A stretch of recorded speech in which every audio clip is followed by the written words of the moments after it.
அதாவது Tata பஞ்சோட real mileage ஹைவேல எவ்வளோ தருது அப்படின்றத வந்து இப்போ டெஸ்ட் பண்ணி உங்களுக்கு கால்குலேஷன் பண்ணி சொல்லிட்டேன். அதாவது 21 கிலோமீட்டர் ஸ்டாண்டர்டாக கன்ஃபார்மாக கொடுக்குது.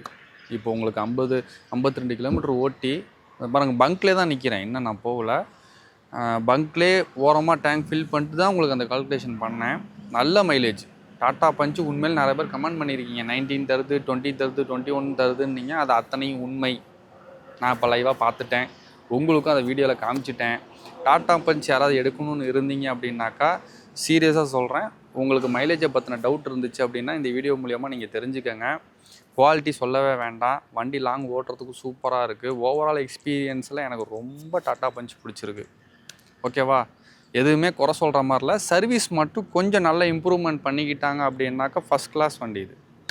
இதை நான் சும்மா கேஷுவலாக தான் ஓட்டினேன். மைலேஜ் தரணுன்றதுக்காகலாம் நான் வந்து ரொம்ப மெனக்கெட்டெல்லாம் ஓட்டலை. எப்போ நான் நார்மலாக ட்ரைவ் பண்ணுவேன்ல, ஆனால் என்ன ஸ்பீடு மட்டும் ஒரு லிமிட் பண்ணிக்கிட்டேன். அதாவது எப்படின்னா 80லேருந்து 90, சம்டைம்ஸ் 95லாம் போச்சு. ஏன்னா வீடியோவில் உங்கள்கிட்ட பேசிக்கிட்டே ஓட்டுறேன்னா கரெக்டாக அதிலே இது பண்ண முடியாது.